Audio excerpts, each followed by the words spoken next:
Hello everyone, I am नवीन कुमार और यहाँ पर एक कंपनी है जो कि स्टॉक मार्केट से पैसे उठाने का ट्राई कर रही है। कंपनी का नाम है unified data tax solutions limited.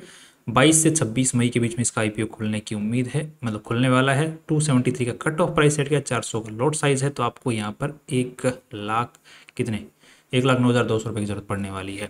Next यहाँ पर 144 करोड़ रुपीज़ ये कंपनी उठाने का ट्राई कर रही है और यहाँ पर जो खुद की वैल्यू लगाई है that is around 548 crore rupees. That means कि ये कंपनी मेन बोर्ड आईपीओ लेके आ सकती थी, जिस हिसाब से इस कंपनी ने वैल्यू लगाई है। थोड़े से चेंजेस करने के बाद में या फिर थोड़े से ऑथोराइज, जैसे इनके पास में एक होती है चीज़ जिसको हम बोलते हैं ऑथोराइज्ड शेयर कैपिटल। सो ऑथराइज शेयर कैपिटल को बढ़ा करके बाद में पेड अप कैपिटल है उसको 25 करोड़ से ऊपर ले जाके फिर ये मेन बोर्ड आईपीओ भी लेके आ सकती थी। आई थिंक ये इसके सारे जो पैरामीटर्स हैं उनको देखते हुए नेट प्रॉफिट्स कंपनी क्रिएट कर रही है, रेवेन्यू है कंपनी के पास में, 2010 की खुली हुई कंपनी है। सो आई थिंक ये मोस्ट ऑफ द जो पैरामीटर्स हैं इसके कंप्लीट हैं। बाकी अगर ये कोशिश करती तो आराम से मेन बोर्ड आईपीओ भी इसका आ सकता था। सो अब भी मुझे ये समझ में नहीं आ रहा कि कंपनी के जो प्रमोटर्स हैं या फिर जो लीड मैनेजर्स हैं उन्होंने इसको एसएमई कैटेगरी में लाने के बारे में क्यों सोचा। बिकॉज मुझे तो पर्टिकुलर जो कुछ रीजंस नजर आ रहे हैं कि इसके अंदर में एक तो कंप्लाइंसेस कम होते हैं, रेगुलेशंस कम होते हैं, इजीली आराम से जो एक्सचेंज है वहाँ से अप्रूवल मिल जाता है। अदरवाइज सेबी से अप्रूवल लेना वो एक अलग से एक लेंदी प्रोसेस है, ज़्यादा खर्चीला है। दूसरा यहाँ पर जो है कल को अगर ये कंपनी और पैसे उठाना चाहे तो अपने आप को जैसे मेन बोर्ड में चेंज करती है तो वो कल का आगे का प्रोसेस है, सिंपल प्रोसेस होता है, राइट। तो वो मुझे कुछ रीजंस नज़र आ रहे हैं। बाकी क्लाइंट्स का जो है आज के दिन जो एसएमई कैटेगरी है, जो मतलब जनता है, उसका एसएमई कैटेगरी को लेकर के बहुत ज़्यादा रुझान है। मेन बोर्ड आईपीओ के लेकर के इतना रुझान, बड़ा रुझान नहीं है जनता का। तो आई थिंक मेरे को लग रहा है ये रुझान जो है उस रुझान को देखते हुए कंपनी एसएमई कैटेगरी में अपना आईपीओ लेके आ रही है, जबकि आसानी से मेन बोर्ड में ला सकती थी, ऐसा मेरा मानना है कंपनी की साइज को देखते हुए। अब कंपनी 2010 की खुली हुई है तो यहाँ पे कंपनी करती क्या है काम, तो कंपनी बेसिकली देखा जाए तो दो टाइप की सर्विसेज प्रोवाइड करती है जो कि आईटी सेक्टर से रिलेटेड है। आईटी सेक्टर के जो प्रोडक्ट्स होते हैं, चाहे वो कंपनी जो डेटा सेफ्टी से रिलेटेड हो, चाहे डेटा स्टोरेज से रिलेटेड हो, चाहे डेटा इंटीग्रेशन से रिलेटेड हो, चाहे फिर सर्वर से रिलेटेड हो, तो वो डेटा प्रोडक्ट्स हो गए। या फिर कंपनी जो सर्विस प्रोवाइड करती है कि कोई भी कंपनी को अगर ये सर्विसेज चाहिए इस टाइप की कि आपको इंटीग्रेट करवाना है अपने डेटा, अपने सेटअप करवाना है पूरा, अपने जो बिजनेस है उसको, है ना, ऑनलाइन लेके जाना है, तो आईटी से सर्विसेज देती है, आईटी के जो प्रोडक्ट्स हैं वो भी प्रोवाइड करती है। तो दोनों ही सेगमेंट में कंपनी आज के दिन काम कर रही है, 2010 से काम करती हुई आज के दिन आ रही है। एंड कंपनी के पास में अच्छे खासे जो एम्प्लॉयज़ हैं आज, एम्प्लॉयज़ का जो कस्टमर्स हैं ठीक ठाक क्लाइंट्स कंपनी के पास में है। कंपनी का जो आईपीओ है वो कौन लेके आ रहा है, तो हेम सिक्योरिटीज़ कंपनी का आईपीओ लेके आ रही है और इनका काफ़ी नाम है मार्केट में। ये जो आईपीओस लेके आते हैं उनकी अच्छी वैल्यू उनको मिलती है और जो लोग, जो इन्वेस्टर्स होते हैं, उनको अच्छा पैसा कमाने को मिलता है काफ़ी बार मौका। अभी इसको भी अगर देखते हैं तो यहाँ पर हेम सिक्योरिटीज़ के नाम से देखने को मिल रहा है कि मुझे इसका जीएमपी जो रहेगा वो अच्छा खासा ऊपर रहेगा। तो यहाँ पे देखने को मिल रहा है 64% जीएमपी बना हुआ है। That's again right. सो एक तो डेटा फील्ड के अंदर में आईटी सेक्टर में है, ऊपर से हेम सिक्योरिटीज आईपीओ लेके आ रही है और जो मेन बोर्ड आईपीओ हो सकता था वो एसएमई कैटेगरी के अंदर में आ रहा है। सो ये सारे पैरामीटर्स जो हैं इस कंपनी को एक अलग पुश दे रहे हैं। अब कंपनी में कितनी वैल्यू है वो अलग बात है, बट ये चीज़ें ही पुश दे रही हैं, राइट। अब नेक्स्ट देख लेते हैं कंपनी के जो ये कंपनी पैसा उठा रही है वो क्यों उठा रही है। सो ऐसा कोई रीज़न नज़र नहीं आ रहा, बिकॉज कंपनी के जितने भी शेयर्स हैं, कंपनी कोई नए शेयर जारी नहीं कर रही है, कंपनी के जो प्रमोटर लोग हैं वही अपना शेयर बेच रहे हैं। दैट मीन्स कंपनी को पैसों की ज़रूरत नहीं है, कंपनी के जो मालिक लोग हैं, प्रमोटर्स हैं, उनको पैसों की ज़रूरत है।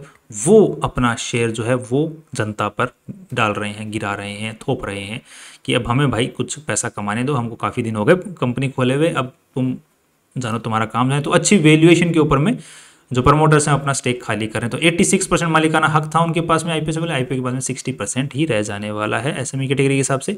इट्स फाइन, जो वैल्यू लगाई है उसके हिसाब से ये जो वैल्यूएशन जो प्रमोटर्स के पास में रहने वाला कंपनी का वो ठीक ठाक है, अच्छा है। नेक्स्ट अब देख लेते हैं कंपनी की आरएचपी क्या बोलती है और उसके हिसाब से फिर हम लोग देखने की आगे बढ़ने की कोशिश करते हैं। तो यहाँ पर ये कंपनी की आज की वेबसाइट है और ये कंपनी की जो है 2010 की वेबसाइट भी यहाँ पर देखने को मिल रही है, जो कि काफ़ी पुरानी वेबसाइट 2010 की भी कंपनी यहाँ पर मेंटेन करके चल रही है। हमने चेक किया था, आई थिंक अभी ये जो खुल नहीं रहा page, it's taking time, right. So पुरानी वेबसाइट थी एंड पुराने स्ट्रक्चर में बनी हुई, ये देखो खुल गया आपके सामने। इस टाइप की 2010 में इनकी वेबसाइट दिखा करती है। दैट मीन्स कि इनके जो ऑपरेशन हैं काफ़ी पुराने टाइम से चलते आ रहे हैं और उसके जो सबूत हैं वो हमें सामने देखने को मिल रहे हैं is in the shape of website maintenance. Next, ये मैं आपको जो स्क्रीनशॉट से मैंने इसलिए लिए थे कि आपको दिखाने के लिए कंपनी ने 2024 में ही अपनी जो शेयर कैपिटल है उसको बढ़ाई है। एंड यहाँ पर इसी चीज़ को वो अगर 600 शेयर्स पर 1 शेयर अगर बोनस इश्यू कर देते तो कंपनी जो है मेन बोर्ड का आईपीओ लेके आ सकती थी आराम से। ऐसा मैं आपको दिखाने की यहाँ पे कोशिश करना चाह रहा था, बट वो मैंने स्टोरी आपको ऑलरेडी बता दी। नेक्स्ट, यहाँ पर कंपनी का जो मेन प्रमोटर है हिरेन राजेंद्र मेहता जी, वही अपने मोस्ट ऑफ द जो शेयर्स हैं इस आईपीओ के थ्रू बेचने वाले हैं। उनके पास में 86% मालिकाना हक था आईपीओ से पहले, आईपीओ के बाद में 60% रह जाने वाला है क्योंकि वही मेन होल्डर है कंपनी के, राइट। नेक्स्ट, कंपनी के पास में ऑलरेडी 15% जनता भी होल्ड कर रही थी इस कंपनी के आईपीओ जो शेयर्स हैं वो अभी तो नहीं बेच पाएंगे। After 6 months they can sell the shares, because IPO से पहले जिस भी भाई ने अनलिस्टेड मार्केट से शेयर्स खरीदे होते हैं किसी भी कंपनी के, वो उसको 6 महीने का वेट करना पड़ता है, 6 महीने बाद बेच पाता है। तो कोई भाई अगर ये बोलता है कि मैं अनलिस्टेड मार्केट से आज खरीद लेता हूँ, कल को आईपीओ में लिस्ट होगा, अच्छे प्राइस पे लिस्ट होगा, मैं बेच दूंगा, भाई 6 महीना रुकना पड़ता है उसमें, तब तक तो उसका जो क्रेज होता है ना वो भी ठंडा हो जाता है। नेक्स्ट, यहाँ पर कंपनी के ऊपर में कोई लिटिगेशंस की बात करते हैं तो कोई लिटिगेशंस आज के दिन देखने को नहीं मिल रहे खास। यहाँ पर टैक्स से रिलेटेड जरूर दिख रहा है बट कुछ खास देखने को नहीं मिल रहा है। 2010 में कंपनी खुली थी, उसके बाद में ये सब माइलस्टोन्स इन्होंने टच किए हैं और अभी 2025 चल रहा है जब आईपीओ लेके आ रहे हैं। कंपनी की कोई holding, subsidiary, associate, joint venture कुछ नहीं है, सिर्फ कंपनी इकलौती है, अकेले में काम करती है। इसी वो कंपनी जो हिरेन राजेंद्र मेहता जी हैं, ये जो कंपनी को चला रहे हैं, इनके बारे में आप पढ़ सकते हैं। यहाँ पर मुझे एक चीज़ और लगी, वो है कि value data technology private limited, ये इस कंपनी के भी डायरेक्टर हैं। दैट मीन्स ये कंपनी जो है value data technology private limited, ये भी इन्होंने ही स्टार्ट की हुई है एंड ये भी सिमिलर सा ही काम करती है। अगर हम लोग चेक करते हैं तो ये वैल्यू डेटा टेक्नोलॉजीज कंपनी की वेबसाइट आपके सामने भी खुलेगी, आई थिंक इसी जन्म में खुल जाएगी, आई होप, राइट। एंड यहाँ पर देखने को मिला, ये देखो सेम सिमिलर, अगर आप लोग वेबसाइट भी चेक करोगे तो ये है इनकी वेबसाइट जो आईपीओ लेके आ रही है और ये है जो इनकी दूसरी कंपनी है। और सिमिलर से data quality, data management, protection, similar सी सर्विसेज ये कंपनी भी प्रोवाइड करती है। तो ये मुझे देखने को मिल रहा है कि कल को कॉन्फ्लिक्ट ऑफ इंटरेस्ट जो है वो पैदा हो सकता है अगर प्रमोटर्स की ऑलरेडी अपना स्टेक अच्छा खासा हिरेंद्र राजेंद्र मेहता जी जो हैं दोनों कंपनी में मालिक हैं, कल को हो सकता है कि चलो इस कंपनी के पास में बिजनेस आ रहा है तो वो दूसरी कंपनी उसके पास में डाइवर्ट कर दो, सिमिलर सा काम है। तो क्योंकि यहाँ पर तो 60% मालिकाना है, वहाँ पर तो उससे भी ज़्यादा हो सकता है, बिकॉज वो प्राइवेट लिमिटेड कंपनी, तो उसका जो स्ट्रक्चर है वो हमारे पास में अवेलेबल नहीं है। बट ये है कि दोनों में ही इनके जो शुरुआती लोग हैं यही लोग हैं दोनों ही कंपनियों को खोलने में, राइट। नेक्स्ट अब देख लेते हैं तो हिरेन भाई साहब के बारे में आप लोग यहाँ पर पढ़ सकते हैं। एंड इनका जो लोगो है यूडीटेक, ये आज के दिन रजिस्टर्ड है। एंड नेक्स्ट यहाँ पर देखने को मिल रहा है इनका जो रजिस्टर्ड ऑफिस है वो रेंटेड है। नेक्स्ट यहाँ पर 7 एम्प्लॉयज़ आज के दिन कंपनी के अंदर में काम कर रहे हैं सेल्स एंड मार्केटिंग, बाकी टोटल 38 एम्प्लॉयज़ काम कर रहे हैं और रजिस्टर्ड ऑफिस है उसके बारे में आप लोग यहाँ पर पढ़ सकते हैं। एंड कंपनी की जो सर्विसेज होती हैं वो 4 टाइप की हैं, technology advisory service, system integration service. बाकी देखा जाए तो सर्विसेज सिमिलर सी, सर्विसेज क्या है, क्योंकि कोई कस्टमर इनके पास में आता है तो उसको किस टाइप की रिक्वायरमेंट है, किस टाइप की सर्विस चाहिए, भाई तुमको इंटीग्रेट करवाने हैं अपनी सारी चीज़ें, मतलब सारी चीज़ों को मतलब कनेक्ट करवाना है, सारे अपने पोर्टल्स को, सारे डेटा मैनेजमेंट करवाना है, तो वो टाइप की सर्विस। सो बेसिकली देखा जाए तो कोई क्लाइंट आता है तो उसको जिस टाइप की भी सर्विस चाहिए डेटा मैनेजमेंट से रिलेटेड वो कंपनी सर्विस प्रोवाइड करती है। उनके नाम अलग अलग हैं ताकि आपको दिखाया जा सके ये सर्विस है वो सर्विस है। ये कंपनी जो है यूजुअली प्रोडक्ट्स हैं वो देती है, जैसे डेटा सेंटर्स हो गए, आपको अपना डेटा रखना है कहीं पर, डेटा सेंटर दे दिया, वर्चुअल प्राइवेट क्लाउड दे दिया, ठीक है, डेटा प्रोटेक्शन रिजिलेंस, मतलब आप डेटा इनके सर्वर्स पे रख रहे हो तो उसकी प्रोटेक्शन की जो सॉफ्टवेयर्स आते हैं वो भी ये कंपनी आपको प्रोवाइड करती है। Networking, cyber security solution provide, उससे रिलेटेड जो सॉफ्टवेयर्स हैं ये कंपनी प्रोवाइड करती है, एप्लीकेशंस प्लेटफॉर्म्स प्रोवाइड करती है, राइट। तो ये प्रोडक्ट्स हैं इनके पास में जो कि यूजुअली डेटा से रिलेटेड हैं, डेटा के चारों तरफ आईटी सेक्टर से रिलेटेड ही है, मेनली डेटा स्टोरेज से है, राइट। नेक्स्ट, अब कंपनी के जो रेवेन्यू आ रहा है वो आज के दिन प्रोडक्ट्स एंड सर्विसेज दोनों से ही 50-50% आ रहा है। यूजुअली जो है इनके प्रोडक्ट्स ज़्यादा बिक रहे थे, सर्विसेज कम बिक रहे थे, बट इस साल जो रेवेन्यू आया है पिछले 1 साल में वो सर्विसेज से रिलेटेड ज़्यादा रेवेन्यू आया है, जबकि पास्ट डेटा के अकॉर्डिंग कंपनी का सर्विस से कम रेवेन्यू कम आ रहा है, प्रोडक्ट्स ज़्यादा बिक रहे हैं। दैट मीन्स कंपनी के जो सॉफ्टवेयर्स हैं, प्लेटफॉर्म्स हैं वो ज़्यादा बिक रहे थे। अभी जो है कंपनी की सर्विस बहुत अच्छी ज़्यादा बिक रही है प्रोडक्ट्स के मुकाबले, या फिर आईपीओ ईयर में ही ये केस हुआ है, I don't know, I think let's see. Next यहाँ पर देख लेते हैं कंपनी का जो मेनली जो कस्टमर बेस है वो वेस्टर्न इंडिया में है और साउथर्न इंडिया दोनों भी जगह पे है। वेस्टर्न इंडिया मतलब ये राजस्थान वाला जो ये चेन है ना, ये वेस्टर्न इंडिया में आता है, राजस्थान, हरियाणा, ये राइट, ये गुजरात। नेक्स्ट अब यहाँ पर कंपनी का जो सेक्टर है जिसमें कंपनी का सबसे ज़्यादा रेवेन्यू आ रहा है वो है BFSI, जो कि है बैंकिंग, फाइनेंशियल सर्विसेज और इंश्योरेंस सेक्टर की जो कंपनियां हैं वो इसके जो सॉफ्टवेयर्स हैं वो सबसे ज़्यादा यूज़ कर रही हैं, इनके जो डेटा सेंटर्स हैं उनको यूज़ करें। तो मेनली जो रेवेन्यू है वो BFSI सेक्टर से आ रहा है, बाकी मैन्युफैक्चरिंग सेक्टर से भी आ रहा है। बाकी IT सेक्टर वाली जो कंपनियाँ होती हैं वो इनसे ज़्यादा सर्विसेज नहीं ले रही, बिकॉज IT सेक्टर वालों का खुद का ही होता है तो वो क्यों लेंगे। BFSI सेक्टर से सबसे ज़्यादा रेवेन्यू इनका आ रहा है 71%, राइट। ये मैं आपको दिखा रहा था कॉन्फ्लिक्ट ऑफ इंटरेस्ट, जो कि मैंने आपको स्टोरी बता दी। एंड ये इनकी RHP इसमें भी दिया हुआ है कि हाँ कॉन्फ्लिक्ट ऑफ इंटरेस्ट भाई आ सकता है, बिल्कुल आ सकता है, रह सकता है। हमारे मालिक लोग हैं, इनका ईमान गड़बड़ा सकता है, हम गारंटी नहीं ले रहे, हम सिक्योरिटीज़ वाले पहले लिख के दे रहे हैं यहाँ पे। नेक्स्ट यहाँ पर देखने को मिल रहा है कि जो RHP है उसके अंदर में बैलेंस शीट कैसे क्या बोल रही है, कितना पैसा इस टोटल कंपनी में लगा हुआ। तो यहाँ पे 128 करोड़ रुपीज़ इस पूरी कंपनी में लगे हुए हैं, जिसमें से इन्वेस्टर्स का पैसा है 95 crore rupees. So debt to equity ratio is very good. बाकी उधारी का पैसा ज़्यादा कुछ कंपनी के पास नहीं लगा हुआ है। बाकी 29 करोड़ रुपीज़ कंपनी को अभी भी पे करना है, एंड ट्रेड मतलब सप्लायर्स को पे करना है, जो भी कंपनी को जो भी कंपनी के सप्लायर्स हैं, डेटा सेंटर से रिलेटेड हो चाहे किसी भी चीज़ से रिलेटेड हो। एंड ट्रेड रिसीवेबल्स कंपनी का अच्छा खासा, दैट मीन्स की कंपनी का यहाँ पर सर्विसेज तो प्रोवाइड कर चुके हैं बट पेमेंट आना भी बाकी है। सो 32 करोड़ रुपीज़ ये बचा हुआ है, और सप्लायर्स को 9 करोड़ यहाँ पर पे, कितना 29 करोड़ रुपीज़। तो कंपनी का मुझे लग रहा है कि यहाँ पर अच्छा खासा जो है पैसा अटका हुआ भी है और यहाँ पर पेमेंट करना भी बाकी हुआ है। सो आई थिंक 100 करोड़ के आसपास की इसकी बैलेंस शीट है कंपनी की। नेक्स्ट अब देख लेते हैं, तो रेवेन्यूज़ की अगर बात करते हैं तो 93 करोड़ रुपीज़ से इंक्रीज़ हुआ 110 करोड़ रुपीज़, और उसके बाद में इंक्रीज़ हुआ 260 करोड़ रुपए। सो यहाँ पे इंक्रीज़ जो है रेवेन्यू में इंक्रीज़ काफ़ी अच्छा खासा है। यहाँ पर देख रहे हो कितना गजब इंक्रीज़ है, यहाँ तो डबल से भी ज़्यादा इंक्रीज़ देखने को मिल रहा है रेवेन्यू के अंदर में, और यहाँ पर फिर से फिसड्डी हो चुकी है रेवेन्यू के हिसाब से। ये जबकि 2023 के मुकाबले अगर देखते हैं तो रेवेन्यू इज़ गुड, बट यहाँ पर 2024 के मुकाबले revenue is bad. Net profits की अगर बात करते हैं तो नेट प्रॉफिट्स तो ये कंपनियां बहुत अच्छा कूटती हैं, खैर 10 करोड़, फिर 25 करोड़, फिर 31 crore. So net profits are marvellous.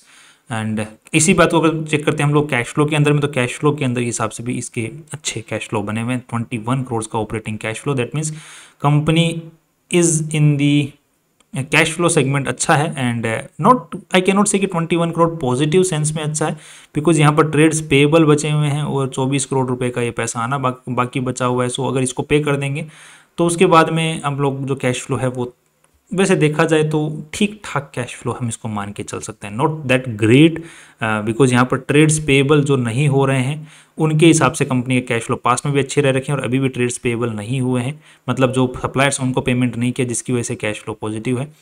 बाकी I think cash flow is normal, we can call it, not that great we can call it, right. तो अभी रिसेंट डेटा के हिसाब से कंपनी का यहाँ पे थोड़ी हालत ख़राब है, टाइट है। एंड बाकी cash flow is normal and balance sheet is also normal. And अब देख लेते हैं कंपनी जो वैल्यू लगाई है उसके हिसाब से कितना नॉर्मल है।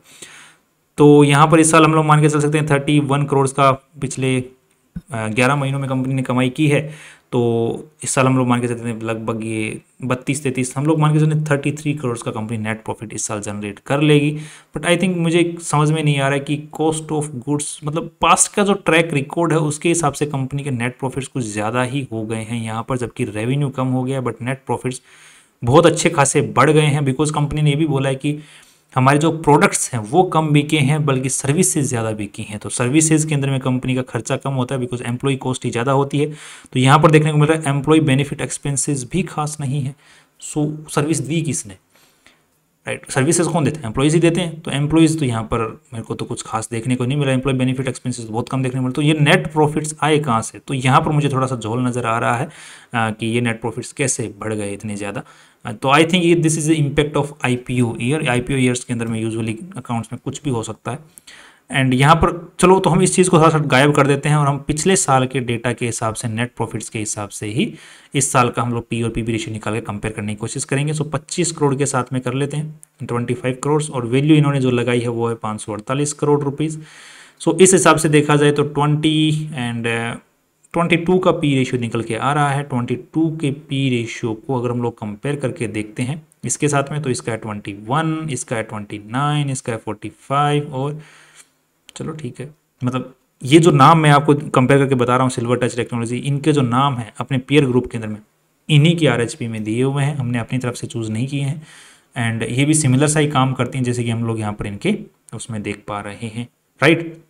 सो आई थिंक वैल्यू जो है वो ठीक लगाई है, आई थिंक अच्छी लगाई है हम सिक्योरिटीज़ वालों ने। आई थिंक बूम मिलना चाहिए, लिस्टिंग गेन का बूम यहाँ पर देखने को मिल सकता है। दूसरा हम लोग लिस्टिंग नेटवर्थ के हिसाब से जो वैल्यू कितनी ज़्यादा है, तो यहाँ पर नेटवर्थ इज़ 95 और यहाँ पर वैल्यू लगाई गई है इतनी, सो ये लगभग 6 के आसपास की बनती है। So P B ratio is 6, यहाँ पर 7.47, इसका है 4, इसका 7.57। So I think P B ratio भी इज़ फाइन ग्रोथ के हिसाब से। ग्रोथ तो खैर ख़राब ही है, ग्रोथ तो कहाँ अच्छी है। So P B ratio is fine we can call it. So P ratio कमाई अच्छी चल रही है, that's all we can say.